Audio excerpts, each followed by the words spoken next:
अपनी बात प्रारंभ करने से पहले मैं आप सबसे एक प्रार्थना करना चाहता हूं। आप जहां हैं वहीं अपने स्थान पर बैठे रह करके ही खड़े होने की जरूरत नहीं है। बैठकर ही 22 तारीख को जिन परिवारजनों को हमने खोया है,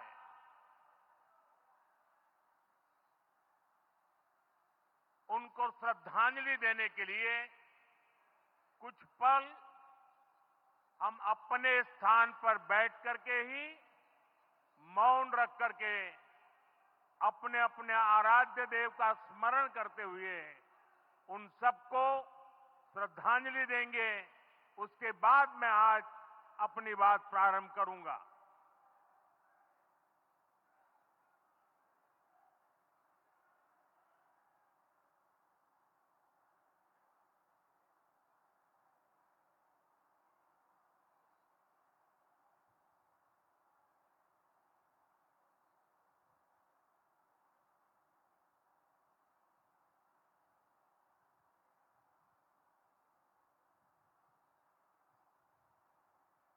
ओम शांति शांति शांति।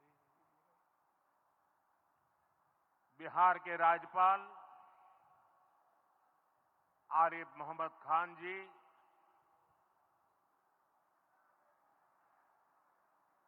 यहां के लोकप्रिय मुख्यमंत्री मेरे मित्र श्रीमान नीतीश कुमार जी,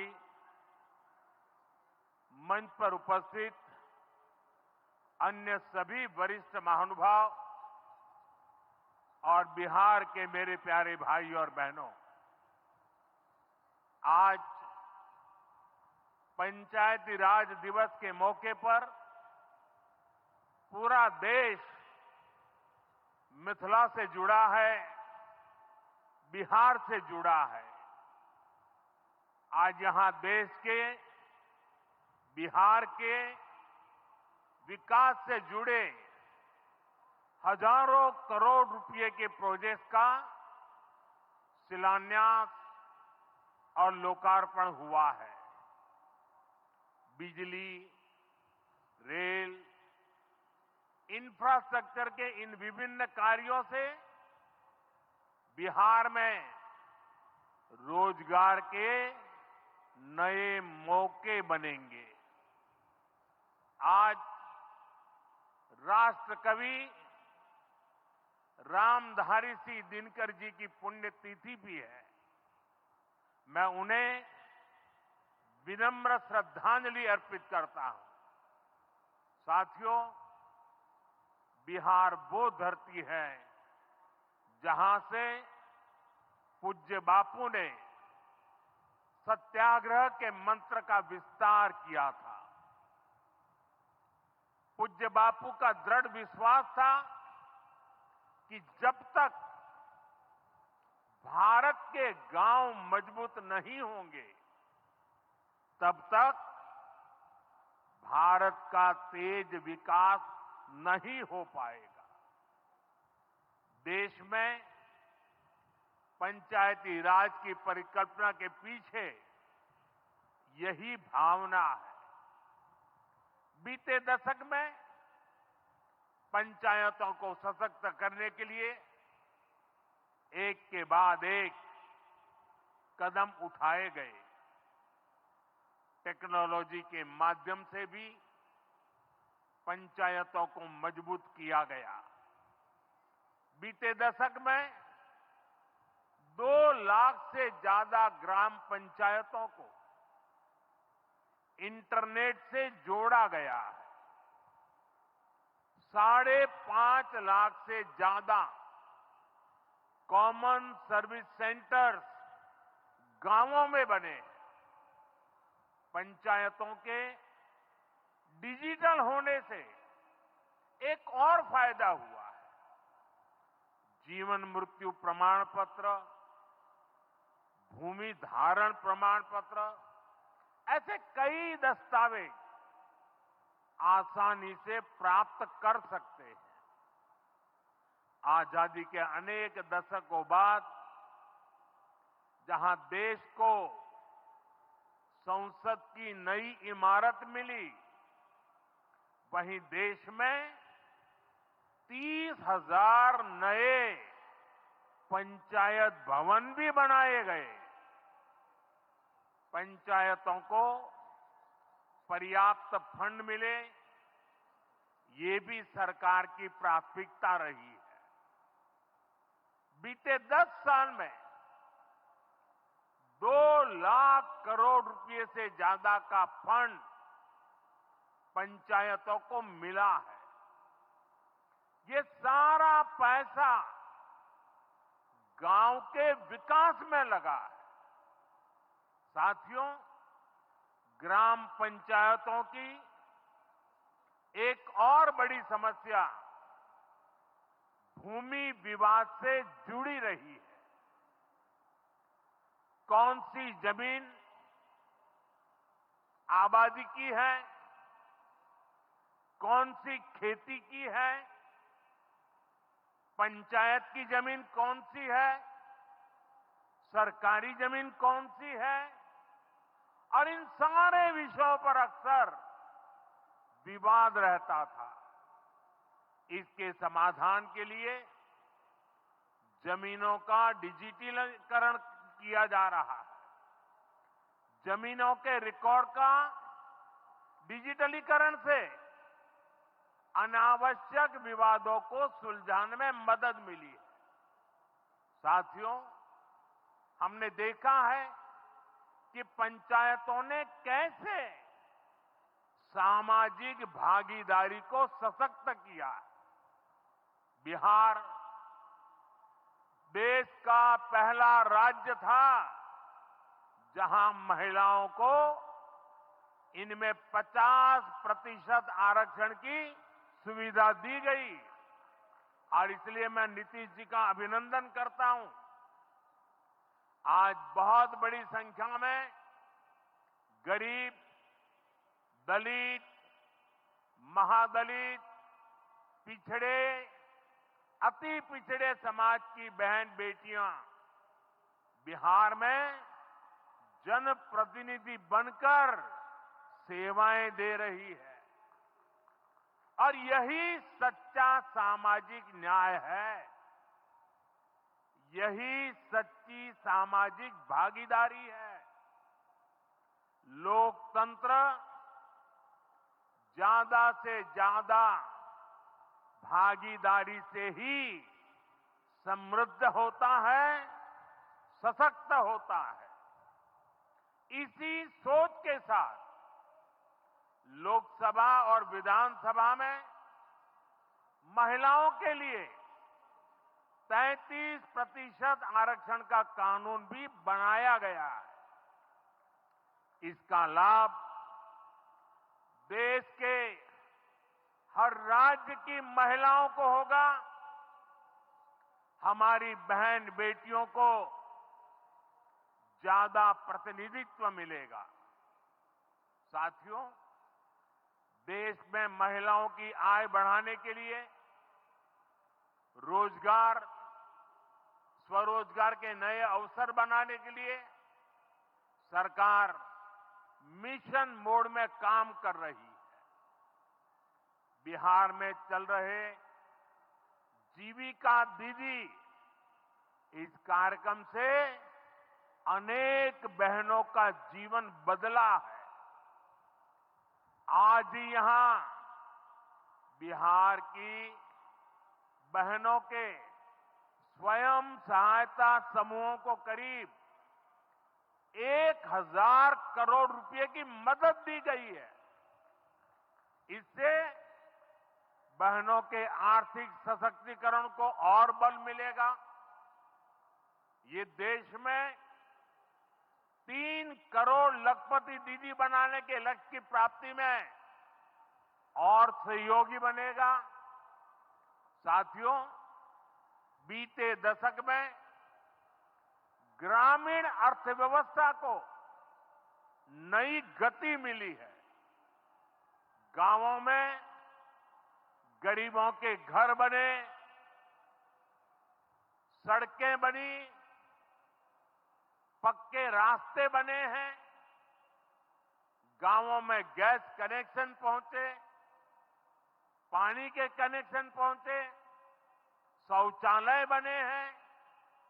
ऐसे हर काम से गांव में लाखों करोड़ रुपए पहुंचे हैं।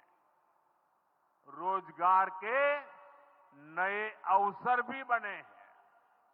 मजदूर से लेकर किसान और गाड़ी वाले से लेकर दुकानदार तक सबको कमाई के नए मौके मिले। इससे उस समाज को सबसे अधिक फायदा हो रहा है जो पीढ़ियों से वंचित रहे थे। मैं आपको पीएम आवास योजना का उदाहरण दूंगा। इस योजना का लक्ष्य है देश में कोई भी गरीब परिवार बेघर ना हो, सबके सिर पर पक्की छत हो। अभी जब इन माताओं बहनों को मैं घर की चाबी दे रहा था, उनके चेहरे पर जो संतोष नजर आ रहा था, उनमें जो नया आत्मविश्वास दिख रहा था, वो वाकई इन गरीबों के लिए काम करने की प्रेरणा का कारण बन जाता है। और इसी लक्ष्य के साथ बीते दशक में 4 करोड़ से अधिक पक्के घर बनवाए गए हैं। बिहार में भी अब तक 57 लाख गरीब परिवारों को पक्के घर मिल चुके हैं। ये घर गरीब, दलित, पिछड़े, अति पिछड़े, पसमानदा परिवार, ऐसे समाज के वंचित परिवारों को मिले हैं। आने वाले सालों में 3 करोड़ और पक्के घर गरीबों को मिलने जा रहे हैं। आज ही बिहार के करीब 1.5 लाख परिवार अपने नए पक्के घर में गृह प्रवेश कर रहे हैं। देश भर के 15 लाख गरीब परिवारों को नए घरों के निर्माण के स्वीकृति पत्र भी दिए गए हैं। इसमें भी 3.5 लाख लाभार्थी ये हमारे बिहार के ही हैं। आज ही करीब 10 लाख गरीब परिवारों को उनके पक्के घर के लिए आर्थिक मदद भेजी गई है। इसमें बिहार के 80,000 ग्रामीण परिवार और 1 लाख शहरी परिवार शामिल है। साथियों, बीता दशक भारत के इंफ्रास्ट्रक्चर का दशक रहा है।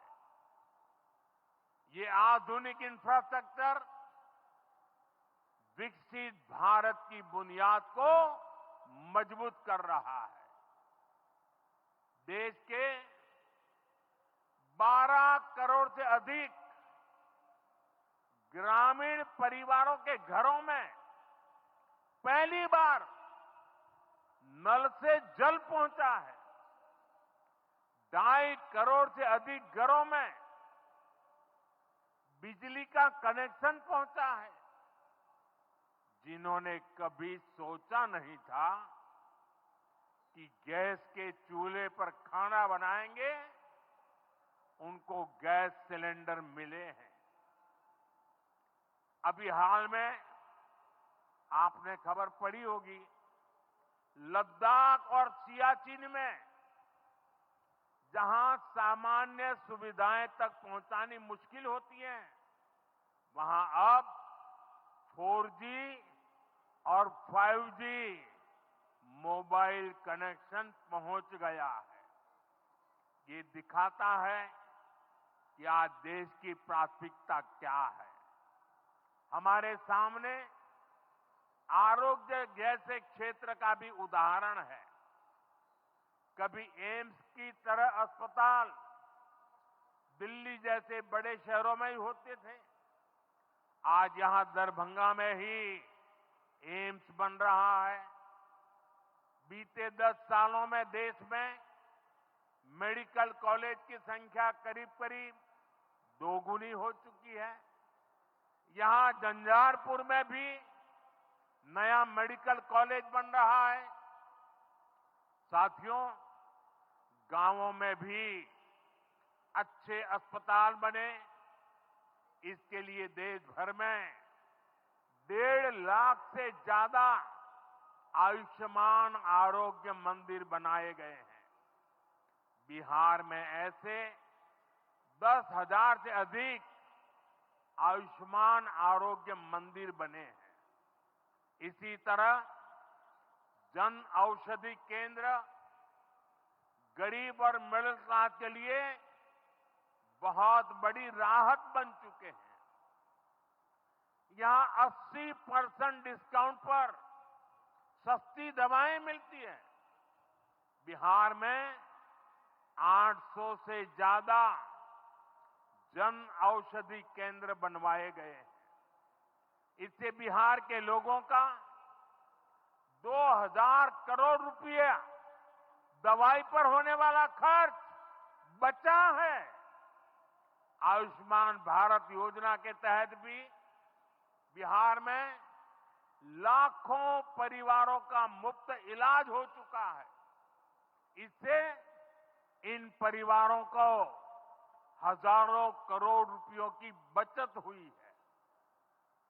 साथियों, आज भारत रेल, रोड, एयरपोर्ट जैसे इंफ्रास्ट्रक्चर से भी बहुत तेज गति से जुड़ रहा है। पटना में मेट्रो का काम चल रहा है। देश के 2 दर्जन से अधिक शहर मेट्रो सुविधा से जुड़े हैं। आज पटना से जयनगर के बीच नमो भारत रैपिड रेल की शुरुआत भी हुई है। इससे पटना से जयनगर के बीच का सफर बहुत कम समय में पूरा हो जाएगा। समस्तीपुर, दरभंगा, मधुबनी और बेगूसराय के लाखों लोगों को नमो भारत रैपिड रेल से मदद मिलेगी। साथियों, आज यहां अनेक नई रेलवे लाइनों का उद्घाटन और लोकार्पण हुआ है। सहरा से मुंबई तक आधुनिक अमृत भारत ट्रेन शुरू होने से हमारे श्रमिक परिवारों को बहुत सुविधा होगी। हमारी सरकार मधुबनी और झंझारपुर से ऐसे बिहार के दर्जनों रेलवे स्टेशनों को भी आधुनिक बना रही है। दरभंगा एयरपोर्ट से मिथिला की बिहार की एयर कनेक्टिविटी बेहतर हुई है। पटना एयरपोर्ट का भी विस्तार किया जा रहा है। विकास के इन कार्यों से बिहार में रोजगार के नए अवसर बन रहे हैं। साथियों, हमारे किसान ग्रामीण अर्थव्यवस्था की रीढ़ है। ये रीढ़ जितनी मजबूत होगी, गांव उतने ही मजबूत होंगे, देश उतना ही सशक्त होगा। हम सब जानते हैं मिथिला का कोशी का एक क्षेत्र बाढ़ से बहुत परेशान रहा है। सरकार बिहार में बाढ़ के प्रकोप को कम करने के लिए 11,000 करोड़ रुपए खर्च करने वाली है। इससे बागमती, धार, बूढ़ी गंडक, कोसी पर बांध बनेंगे। इससे नहरों का निर्माण होगा, नदी के पानी से सिंचाई की व्यवस्था होगी और हर किसान के खेत तक पानी पहुंचाने का इंतजाम भी होगा। यानी अब बाढ़ की परेशानी भी कम होगी, खेतों तक पर्याप्त पानी भी पहुंचेगा। साथियों, मखाना आज देश और दुनिया के लिए सुपर फूड है, लेकिन मिथिला की तो ये संस्कृति का हिस्सा है। इसी संस्कृति को हम यहां की समृद्धि का भी सूत्र बना रहे हैं। हमने मखाने को जीआई टैग दिया है, यानी मखाना इसी धरती का उत्पाद है। इस पर अब आधिकारिक मोहर लग गई है। मखाना रिसर्च सेंटर को भी नेशनल स्टेटस दिया गया है। बजट में जिस मखाना बोर्ड की घोषणा की गई है, वो बनने से मखाना किसानों का भाग्य बदलने वाला है। बिहार का मखाना दुनिया भर के बाजारों तक सुपर फूड के रूप में पहुंचेगा। बिहार में national institute of food technology and management भी बनने वाला है। इससे यहां के नौजवानों को फूड प्रोसेसिंग से जुड़े छोटे उद्यम लगाने में और मदद मिलेगी। साथियों, खेती के साथ साथ मछली उत्पादन में भी बिहार निरंतर आगे बढ़ रहा है। हमारे मछुआरे साथी अब किसान क्रेडिट कार्ड की सुविधा का लाभ ले पा रहे हैं। इससे मछली के काम में जुटे अनेक परिवारों को लाभ हुआ है। पीएम मत्स्य संपदा योजना के तहत भी बिहार में सैकड़ों करोड़ रुपए के काम हुए हैं। साथियों,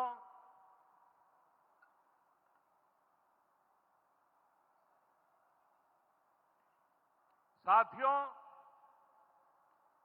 22 अप्रैल को जम्मू कश्मीर के पहलगाम में आतंकियों ने मासूम देशवासियों को जिस बेरहमी से मारा है, उससे पूरा देश व्यथित है।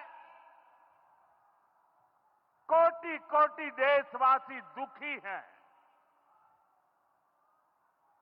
सभी पीड़ित परिवारों के इस दुख में पूरा देश उनके साथ खड़ा है। जिन परिवारजनों का अभी इलाज चल रहा है, वे जल्द स्वस्थ हो, इसके लिए भी सरकार हर प्रयास कर रही है। साथियों, इस आतंकी हमले में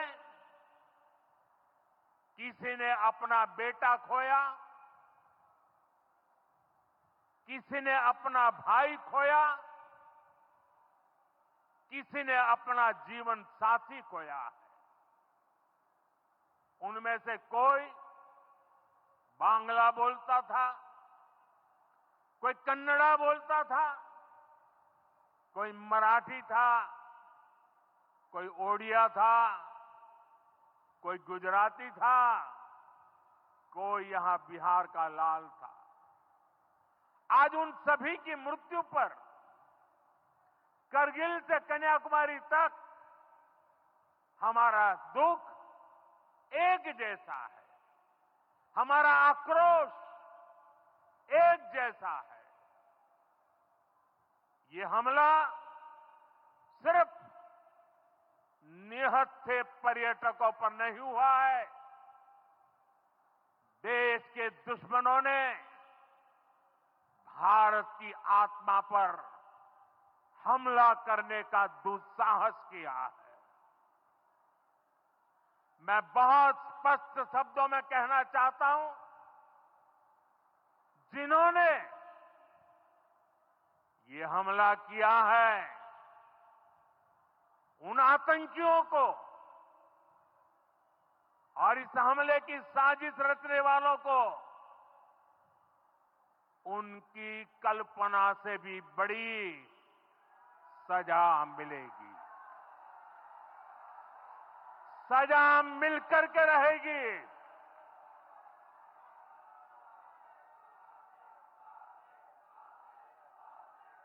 अब आतंकियों की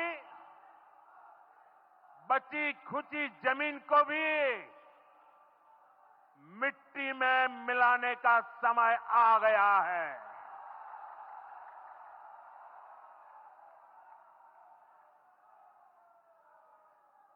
एक सौ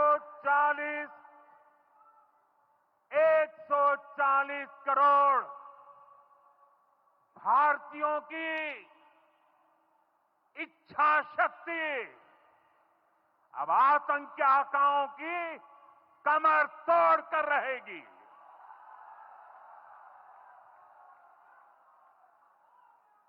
friends, today from the soil of Bihar, I say to the whole world, India will identify, track and punish every terrorist and their backers. We will pursue them to the ends of the earth. India's spirit will never be broken by terrorism. Terrorism will not go unpunished. Every effort will be made to ensure that justice is done. The entire nation is firm in this resolve. Everyone who believes in humanity is with us. I thank the people of various countries and their leaders who have stood with us in these times. साथियों, शांति और सुरक्षा ये तेज विकास की सबसे जरूरी शर्त है। विकसित भारत के लिए विकसित बिहार जरूरी है। बिहार में विकास हो और विकास का लाभ यहां हर वर्ग, हर क्षेत्र तक पहुंचे, ये हम सभी का प्रयास है। पंचायती राज दिवस पर इस कार्यक्रम से जुड़ने के लिए मैं एक बार फिर आप सभी का आभार व्यक्त करता हूं। बहुत बहुत धन्यवाद। मेरे साथ बोले, भारत माता की, भारत माता की, भारत माता की।